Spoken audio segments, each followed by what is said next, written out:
You are watching Omnis Protocol. I am Charles, also known as Omnis, and I am back with another list focus. And as I continue to diversify guests from the community, I have Ryan from the Pacific Northwest, also known as Classic Flava, or Donovan's Painter, as we affectionately call him. Ryan, what's going on, dude? Not much. All right, well, as is the case, trying to fit in life and gaming tends to be. But I'm excited to talk about your list that you brought today. So, if I recall, we were talking about General Obi-Wan with Fixer and the Republic Commandos, the 4-threat support unit, not 7 Scorch, obviously, and then with Anakin, Rex, and the ARF troopers. So why don't you tell us, how did you initially come to this concept, and what was the goal with it, and what were you liking about it? I kind of thought of it. Anti-Obi was played way back when the game first was out, and I never played it. An OG list, for sure. Anakin, I didn't like him before the glow-up, and then after the glow-up, I played Kamakin. It's like, oh, this is good, but the clones just died. And then when you need to move the supports around with Anakin's identity and everything's dead, it really doesn't matter. So having Obi kind of helps. I'm like, hey, maybe Obi's identity will help them stay alive so that when you move them, it's actually meaningful. And then Fixer was kind of an axe. I thought, oh, it could be fun to move a tiebreaker around. And then he can kind of stack recovers with Rex and getting all the hunkers out. So, yeah. Nice. That was yeah. kind of my logic. What I like about this is, so if we focus on the two primaries here for a moment, right? Obi tends to lean into that really defensive game plan, right? Where you're like, hey, I want to be on points, make it difficult for you to push me off points, maybe heal off key things in the moment that are going to stop you from getting a wound. And then Anakin plays into this offensive game. And now you kind of have a little bit of the best of both worlds. You're not leaning totally into either game plan. So I think some people may look at it and go, I want to go all in on the one game plan. Whereas this gives you multiple tools. So if your opponent is hitting super hard, you're not reliant on the Obi game plan. But if your opponent is very defensive, you're also not relying totally on the Anakin plan. Has that been how it's kind of played out in your testing so far, that the two plans kind of cover each other's weaknesses? Yeah, in general, whenever I've played any kind of war game, I kind of like the toolbox lists. I like to be able to kind of do everything, jack of all trades, master of none. And I kind of felt like Kamakin just leaned into the just all-out offensive and displacement, and I'm like, well, maybe Obi can help balance that out a bit. It might struggle into, really hyper aggro, but so far I've enjoyed playing it. It feels pretty good. Yeah. I really like the tools, and if people haven't played Anakin since he's come back, right, he now has 2 trees that are both very interesting and you use in different situations. How have you felt with Anakin in particular? Do you ever play him not aggressive, where you're just like, hey, I'm happy just utilizing this extra force and shoving people around? Or do you feel like it still wants to get that kill with Anakin? That's still really essential to getting the most out of him? In this list, in every game I've played, I've leaned into the aggressiveness with Anakin. Okay. But I think that's because nothing else in the list really kills. Maybe Obi, but Rex shoves, nothing, Obi shoves a ton. Anakin can shove a ton. So, if it was a thing where it's like, I just need to shove 2 things off 2 different points, then you could just go to Shien, melee on 1 point, supporting fire dash, and then maybe melee on another point and shove 2 things off 2 points, because, he's really good at shoving on that side. Yeah, definitely. But I haven't found the need for that yet. I have found also that just having Anakin kill things and getting that force back really helps with the force economy. Lets you do the defensive maneuver every time. Because in a perfect world, you want to make sure you have maximum hunkers on everything. And if you always have the force to do that, it's good. Yeah, well, also factoring in that when he gets a wound, you suddenly being able to move all of your supports. If that happens early in a game, that's actually a ton of force economy, right? Because suddenly you might you might conserve force. Obviously, a lot of these characters want to use their defensive maneuvers for hunkers, but it provides you with more options where you may not have to spend force, not just the recovering force. So that was always a problem with Republic back in the day, where they just kind of, the force economy just didn't seem to mesh right, and it would fall apart. But let's talk about Obi for a second, because he's been one of your favorite characters to play, like, since the very beginning. Do you think there's any key tips to, like, making the most out of him? Do you usually activate him last? Do you usually, like, try to generate get someone into reserve, let him reserve and jump for free so that he's even further up the board? Is there any key strategies that are essential, or is it just really kind of adapt to the situation? If possible, I like to get something in reserve, but if there's a bad draw in my deck that I really can't, unless it's Obi. If Obi's the bad draw, then hey, great, putting something in reserve. But if there's something I really don't want to draw in my deck, I'm not going to put something else in reserve, because then I could draw the bad thing. But most of the time, there's a point where I can get something in reserve, and then be able to use Obi, get him up board, because then I don't have to use, it can keep me from having to use Rex's dash on him. So I'd prefer to use that on something else if I can. Makes sense. Well, perfect segue. I want to talk about your secondaries now. I'm not sure anybody would be super surprised that you're taking Rex in a list like this. He's been widely considered one of the best secondaries in the game from the very get-go, and then has always been a staple of Obi-Wan lists because of his ability to dash anyone, including primaries, and give them a hunker. But then you've included Fixer, which obviously there's some more, we're getting into interesting territory for the second support. And it feels like it could be a lot of things, but Fixer definitely has the ability to get extra hunker tokens for your team, which is huge. But you want to discuss it all about how you come to the decision of, like, these are the right two secondaries, and because they can both dash other people, are there any specific kind of strategies to who gets the dashes and when? Yes, initially I had, it's Obi, Rex, and Commandos. That's, I think, as a consensus, everybody takes that, and then I was like, Anakin and ARFs, and it's like, who else do I take? Is it Snips? Is it Wolf? Is it Wrecker? And then I'm like, well, wait a second, let's mix in the Delta Squad, because Fixer and Rex, when I was playing Obi Boss, it's like those two together can just, the amount of recovers and hunkers they can get for your team, it's kind of crazy. It's like, if you don't one-shot me, I'm gonna be full in like 2 turns. The initial thing was, moving around a tiebreaker with Anakin seems good. Yes, so that's how I initially in a frustrating came to way it. for everyone else. Yeah, that's how I initially came to it. And yeah, I think I played a handful of games with it, and I think Fixer's the right thing. Now, as far as the rest of the Premier list goes, I'm not sure. I haven't really thought about it that much. Because, you're just really splitting up Delta then, so the Fixer dice are kind of, not as impactful. Yeah, that makes sense.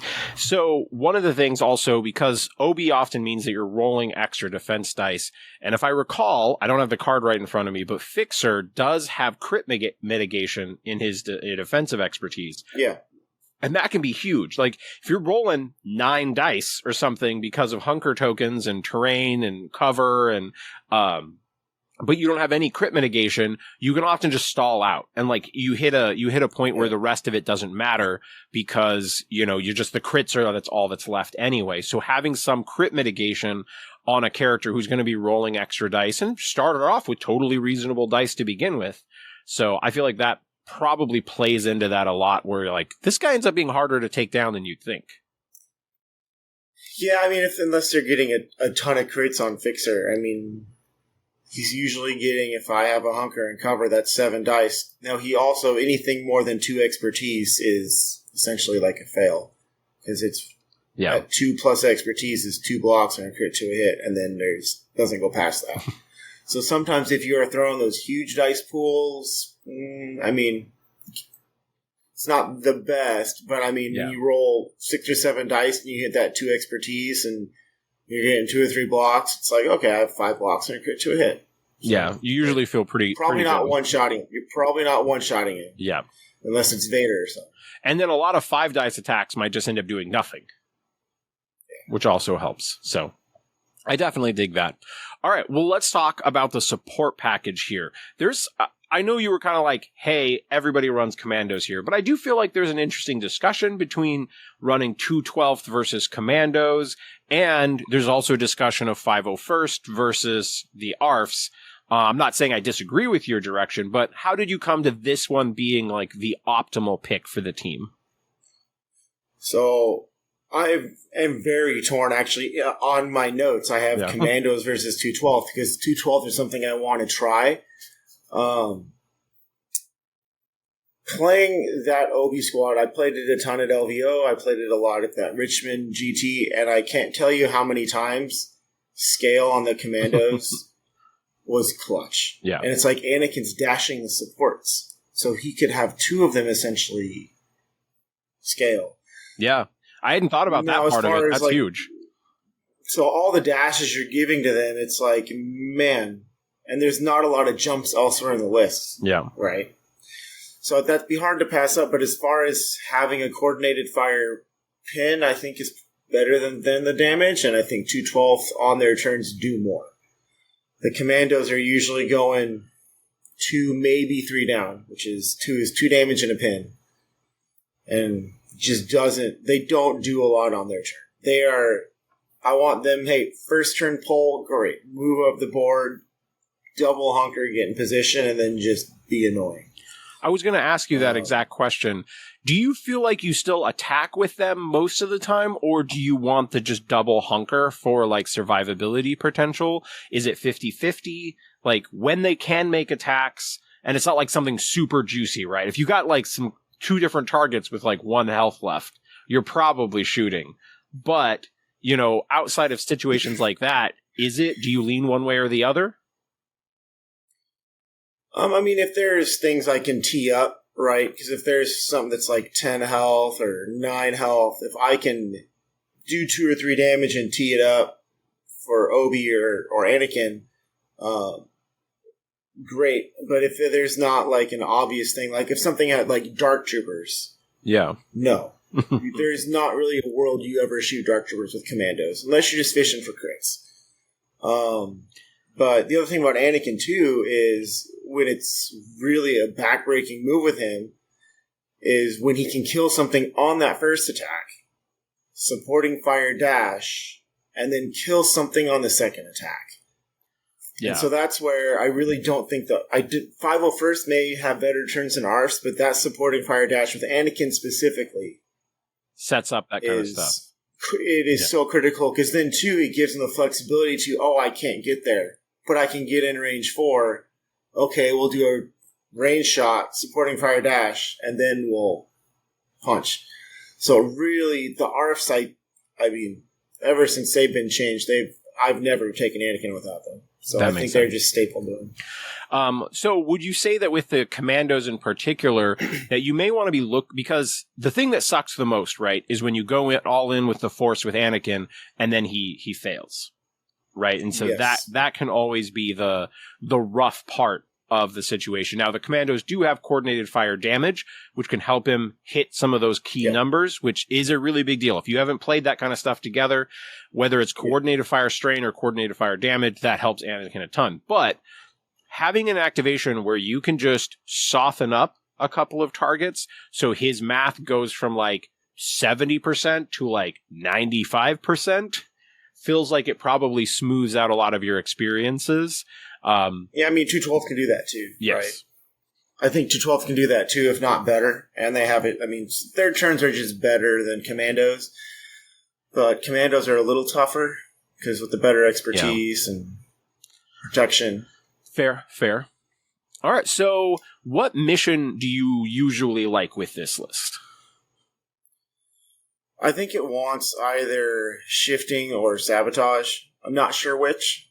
Could go either way. Like I said, I've played a handful of games with it, but I don't think you want to spread it out super far, just because you want Fixer and Rex to be close so that they can, when they move, they get a hunker. When they get a hunker, they get to recover.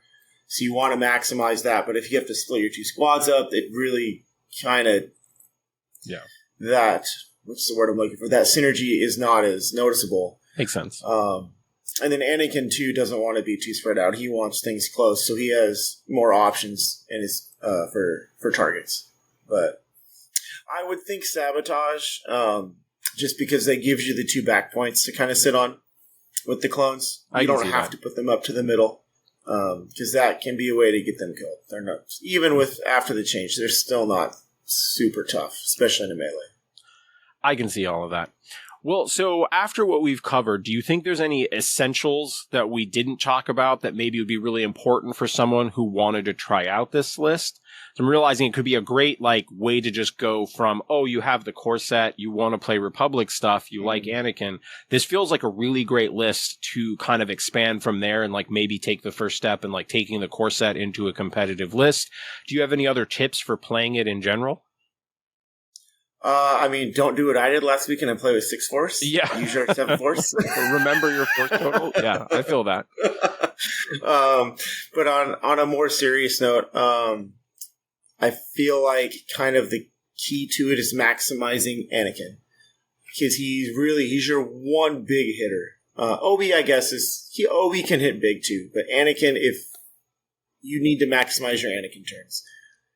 If you have a bad Anakin turn, it's going to set you back. It could lose you the struggle. It could lose you the game. There's been times where it's like, well, if I kill this guy, I'm moving. If it's a primary, it's like, okay, I'm moving the struggle tracker. I'm moving all of my stuff. I'm refreshing a force.